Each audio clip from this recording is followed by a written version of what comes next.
Woohoo! Biden is leading the polls, baby. All right. Well, not entirely. In fact, I'm going to give you the 3 main reasons why the polls you're seeing right now are total bogus. And we're going to start right now.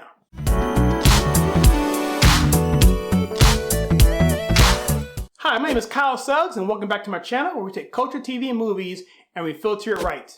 If this is your first time here, please consider hitting that like and subscribe button and that bell icon so you don't miss any future content. Okay, so today what we're going to do something a little bit different.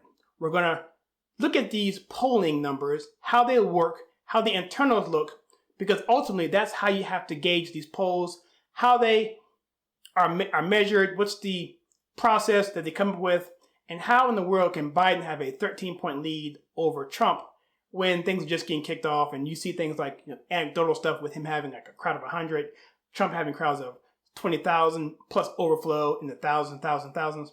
How's that possible? We're going to talk about that, but I'm going to switch venues. I'm going to go to my studio and I'm going to pull some things up, some screens. I'm going to go through it all, give you those top 3 reasons why these are all bogus and we don't need to be paying attention to them other than the fact of the reason why they're being put out to begin with. Okay, I'll explain that and we're going to do that when we come back. Hello, so I'm back in my studio and I want to kind of get through this as quickly as possible. I have a lot to cover and I want to make sure this is as succinct and organized as possible. And so I'm going to try and do this like I do my typical informals, where I just go through an outline and basically just take you through it point by point. I may jump around a little bit, go to some websites to highlight my points, but hopefully we'll be out of here in about 15 minutes and give you a good understanding as to why these polls, 3 reasons why these polls are totally bogus yet again. All right, so let's get started. So this may look familiar. We saw a lot of this back in 2016 where Hillary Clinton was just going to dominate the election. There was no chance that Trump could win the presidency. And, some of these posters out there were very animate. Huffington Post, I think, had a 100% chance, or was it like 99% chance?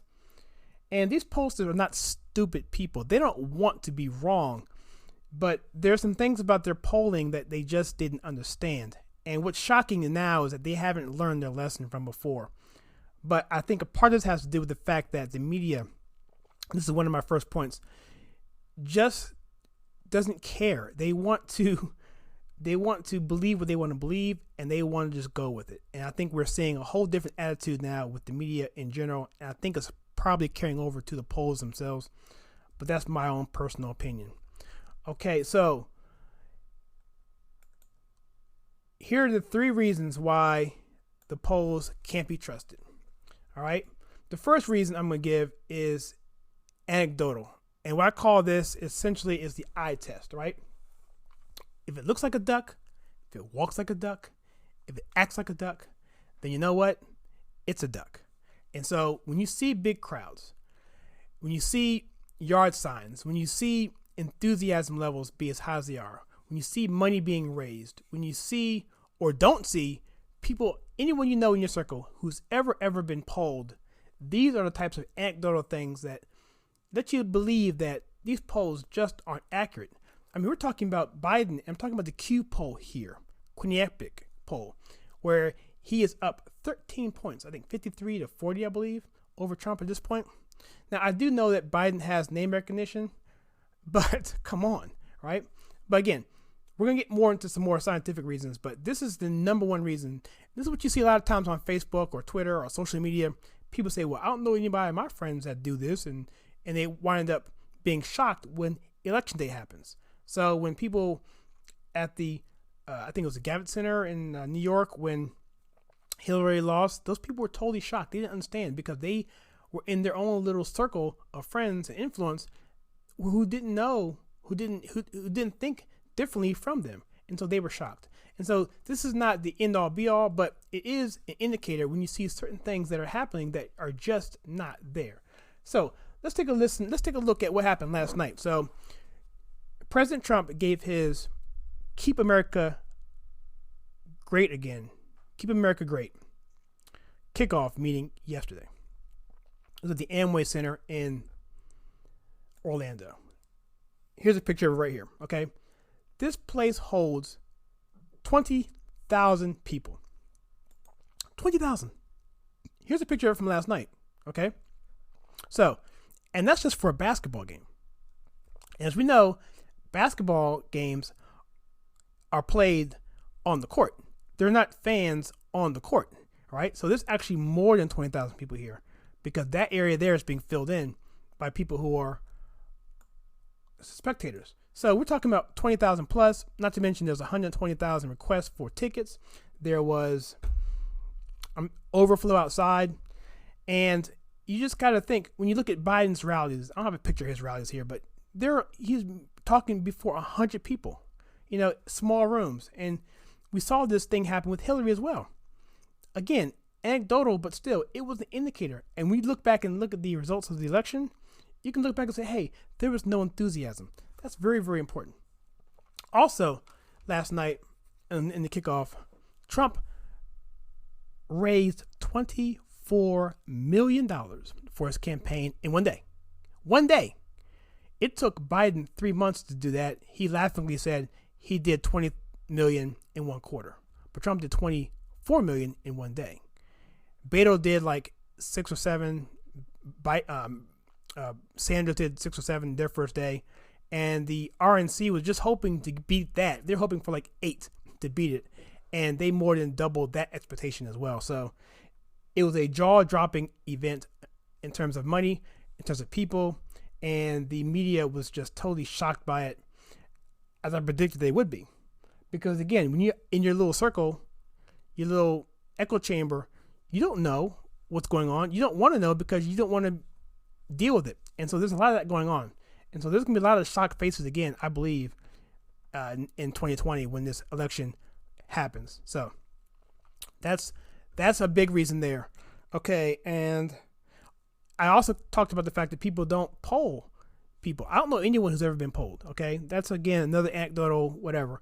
But still, I mean, you got to be polled in order to be recognized. And part of the problem is these pollsters don't know who the Trump voter is, okay? The Trump voter doesn't pick up the phone. They don't do surveys because they don't trust the media. They don't trust pollsters. And even the exit polling in 2016, they were very reluctant to poll. The early polls were showing Hillary doing very well because the exit pollers just weren't talking to them, or they were telling them what they wanted to hear, whatever. And so that's another factor that these pollers just don't understand yet. And I get into that on this point right here, and that's the polling methodologies. Polling methodologies are how the polls come up, how they are contrived, how they are surveyed, how they are computed, and how they are presented, how they are sampled. And you hear a lot of the term sampled. What does that mean? Okay, a sample is a prediction of what you think the electorate is going to be. And you try and go after that number of people. Okay? So if typically, all right, let me back up a little bit. Now, I ran a few campaigns, about 3 million people in our district, whatever. It was over like 4 counties. And so you have a big disparity in terms of people you want to go after. Okay. Well, what you want to do as a campaign manager or any campaign, is you want to go after what they call a like year. It's the year most similar to the year coming up. So if it's a presidential year, you want to go back and find one of those. If it's an incumbent going against a challenger, you want to go after that. If it's an open seat, then you want to go after that. You want to find something as close to that as possible in terms of years, because things change over time. So once you find that like year, they typically go off of that, and then they try and contrive what's going to happen in terms of turnout. Who is going to physically get out of their house and into the polling booth and pull the lever? These are called likely voters. And so what they do is they go after these people. Now, for it to be scientific and for it to be accurate, it needs to be somewhere around 85 or 90% response rate, meaning you talk to 100 people or make 100 phone calls or knock on 100 doors. You've talked to, or someone's answered the door and responded to you positively. That is a response. Unfortunately, because of technology now with cell phones, crank callers, spam, all this stuff, people are not responding like they used to. So the response rate is like 6% now. That's very difficult, especially when you're dealing with people like the Trump voter, who many of which have never voted before, other than this past election. And people who just don't want to vote for them anyway, or don't want to communicate what they voted because they don't trust the people asking the questions. Very important. So what do? How do they fix it? What they try and do is they do what they call a assumption. They want to go out and they want to pick what they feel is going to be an adequate number. And so what this Q poll does is it actually went out and polls like this and oversample people that they feel are going to be there. So you're looking at stuff like 24% GOP, 33% independent, and 43% Democrat. So what they're saying is that they predict that on election day, there's going to be 24% Republicans going out for an election of a presidential nature.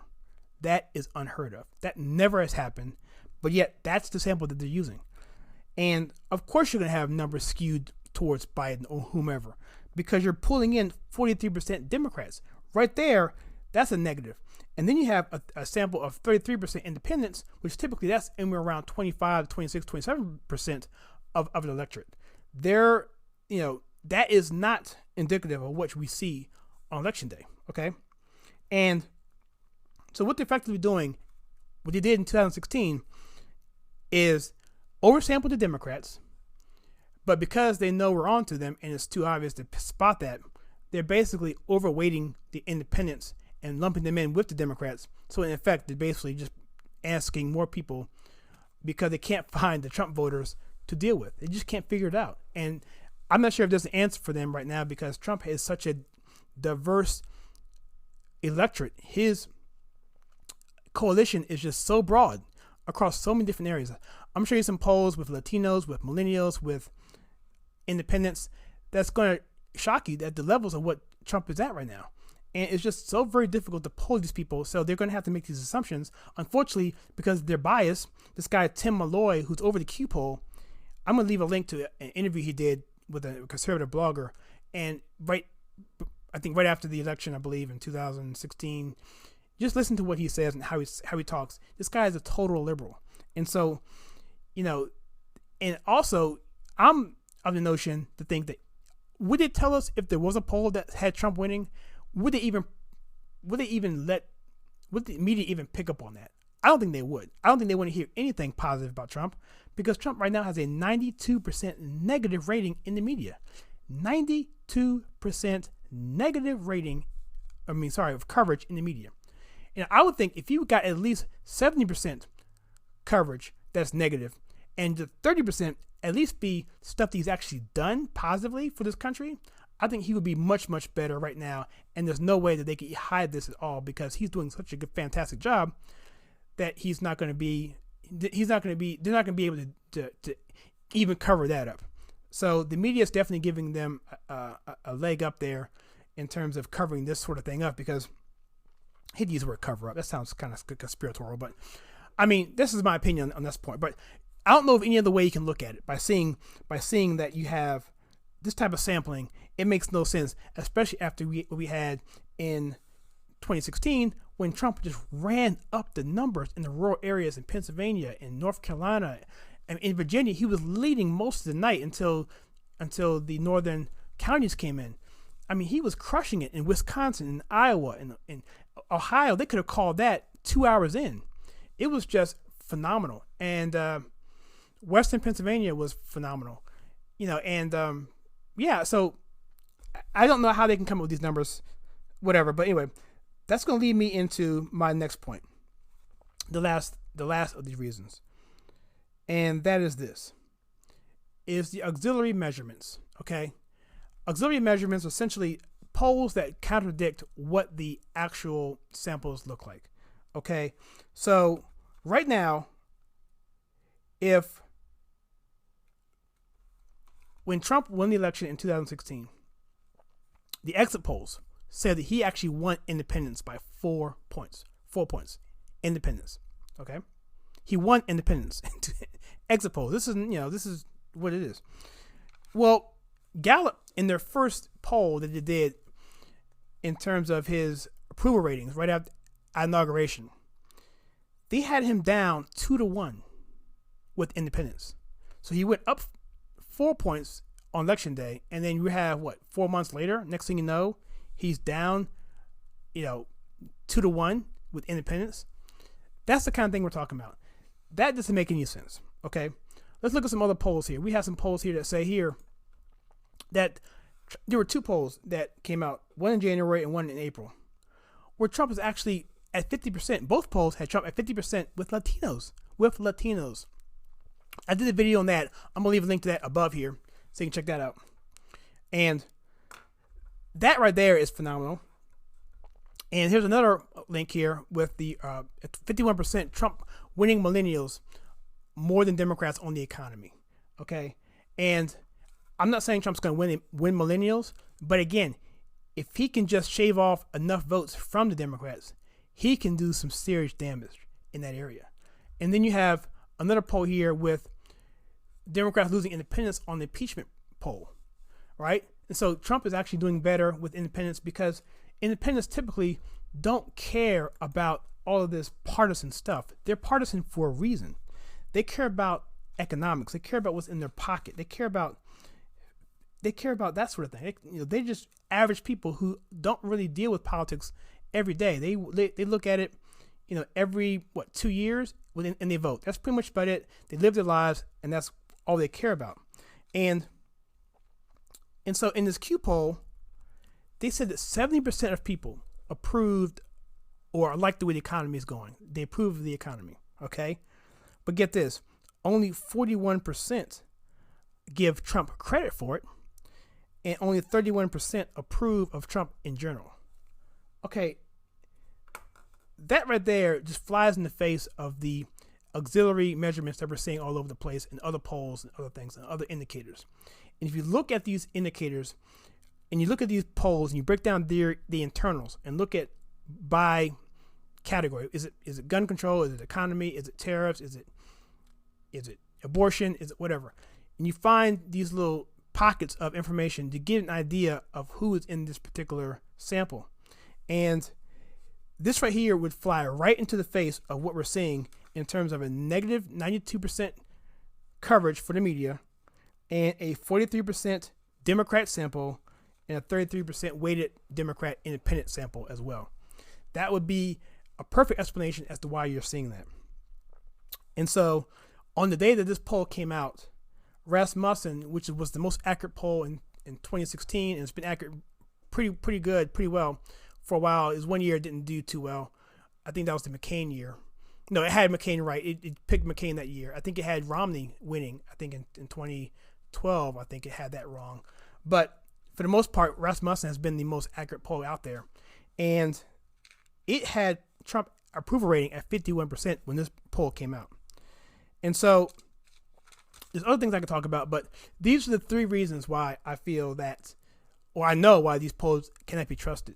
And I'm going to show you one other thing that I put together really quickly, is this right here. I put together this thing. If you can see me, I'm going to move myself out of the picture here. Let me just get rid of myself. Okay, cool. So check this out. So this is the Q poll that came out on 11/3. It's 5 days before the election. On the left here, it was their swing state poll. Had Florida, Ohio, Pennsylvania, and North Carolina. Okay, here we have Clinton. They predicted Clinton had a 1 point edge on Trump in Florida, a 5 point edge on Trump in Ohio, a 5 point edge for Trump in Pennsylvania, and a 3 point edge on Trump in North Carolina. Now, we have something in polling called margin of error. It's typically plus or minus 3 or 4. Okay. And so with Florida, that was kind of a toss up, and Trump, we know, won that by a point. So that was a -2. So that falls pretty much within the margin of error. But check out these other ones. All right. Check out these other ones. Ohio, it had Clinton leading, winning that by 5 points. The margin, Trump won it by 8 points. Okay. And the margin is -13. -13. That's how wrong Q poll was. Okay. But the clinker are these two. Pennsylvania, -6 difference, and North Carolina, -7. -7, if you can pull that up. Yeah, -7 on that. So that's how wrong the Q poll was only 5 days prior to the election. Okay, and again, we were identifying these samples way back then. I'm again put that link to my video that I did on election day, so that I know that there's no way someone can say, well, he did it after the fact. No, because it's time stamped, and YouTube has the timestamp, so there's no way you can fake that. Okay, now so let's wrap this thing up. We covered all the polling and the 3 reasons why, and you may ask, Kyle, why even go through all this? What's the point of doing these polls if they're inaccurate, and should we even bother with it? Well, the reason why I think they're being put out there, and this is my original point when I first came on here, was to say this, and that's these polls have no other intention other than to get you discouraged, to get you to the point where you don't want to show up in the polls. They don't have anything else to run on, folks. Trump has taken every major issue that anyone cares about and has owned it, and now is on the positive side of every single issue. Look at foreign policy, look at domestic, look at tariffs, look at the border, look at anything you can think about that's of a significant indicator for the average voter, particularly independents. Trump owns that because Democrats were stubborn and they wanted to move themselves away from Trump because they didn't want to give him a victory and because they didn't want to associate with him for whatever reason. And this whole thing with the collusion and this potential impeachment proceedings is doing nothing more but adding more and more distance between those people. And so all they have left is to discourage. They're going back to the old playbook, nothing original on this. So the important thing to remember is when you see this stuff, think about this video. I'll probably do another one a little bit later. I'll probably go through each electoral college prediction, and I'll probably do some of those just to see how each candidate would fare against Trump, in my opinion, because there are some differences, and do that sort of thing. But just know that that's what it is. This is a game, and we need to be sharp. We need to be diligent. This is going to be a tough election. It's not going to be easy. I think Trump will win it handily, but there's going to be some stuff and some, some shenanigans going down that we need to be careful and be mindful for. And don't underestimate these Democrats. They are extremely conniving and they are cutthroat. So that being said, that's what we should look out for. And if you like the content on this channel where we take content dealing with culture, TV, movies, politics, news, whatever, and we filter it right, let me know in the comments below and hit that like and subscribe button and that bell icon so you don't miss any future content. Again, thanks for sticking around with me. I hope this was helpful. And as always, please check out some of the content we have right above me right now.